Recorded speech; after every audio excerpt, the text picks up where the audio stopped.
So this one is the rear door, and it's also got two screws here pretty close to each other. One's like here, the other one is here. So look at that, the chrome's peeling. So one screw, two screws out. So the difference with the rear ones is that you can't just pull them up, or the rear one, push the ashtray up out of the way, then you can pull it up, right? Then the cord's pretty tightly wound in there, but pull it here, and then it's got a tab here, pretty tiny in there, and you could use whatever tool you have at your disposal, but I just use one of the screws that came from in there. Push that, watch the tab disappear.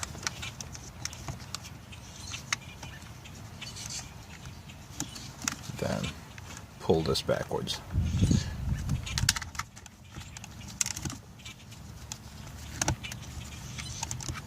Okay, let's try that again.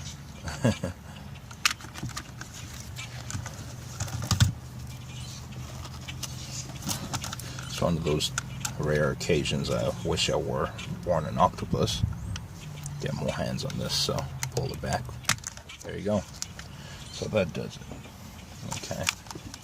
And so this is why I was trying to explain why you need to open the ashtray first, because these hook into these gaps over here. If you can see the gaps. So when you do that, push it up, you see those disappear, then you can pull it up. When you close it with the ashtray closed, it hooks in there. So I'll grab the phone. So one cool feature about the rear one, the rear switch, it is pretty much the same as the one on the outside. Obviously, you'll note the differences are the ashtray, it faces the opposite direction. Otherwise, the switch is pretty uniform. It just is just a window. It's not facing one direction. Same thing with the front, because I've already switched the one from the front to the back while trying to troubleshoot my problem. So the front passenger, rear passengers, they use the same switch. So what can you do to make so I mentioned the minor problem here where you have to, that chrome is bothering me now.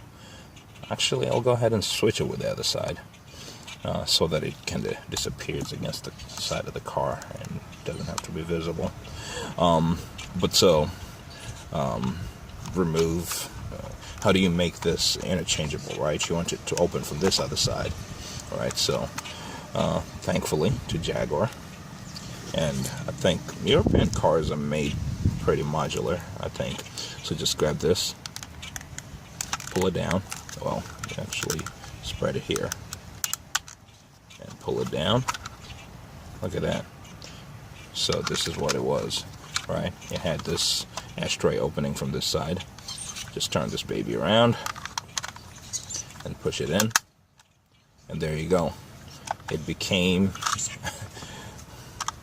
exactly the same as the other side. This is how it would look on the passenger side. So pretty good, right?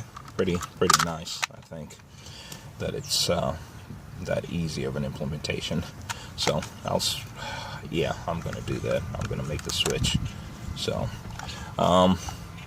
pretty much just wash, rinse, repeat. The house is not clicking. There you go.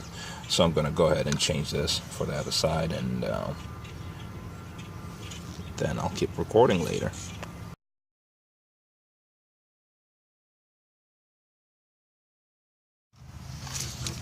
Okay, now that that's done, you'll notice this chrome strip here is not peeling as badly. I'll go ahead and install it back in here. So get this, push it in there. Interchangeable. This one came from the right side of the car. This one was actually the front one. I moved it to the back, then I moved it to the left side, so they're all interchangeable. And there. Then this part is usually an interesting dance, because It wants to go in cross, immediately start going cross-threaded. That one seems to be going well so far. Nope, it does not. Okay, that feels better. Then get the rear one. And you can see the rear one through its hole here. And with that one you can tell whether it's going off or not. So far it looks good, so just go ahead and tighten that. You can see the switch being pulled down and tightened.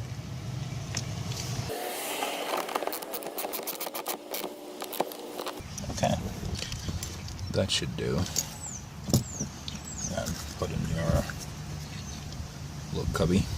It should only go one way. You'll tell once you put it in the wrong way. It's not going to go any further. But turn it around, where the grip is. Push it in there, and off it goes. So, congratulations. You have you have managed to remove and replace your switches in your Jag. Good luck.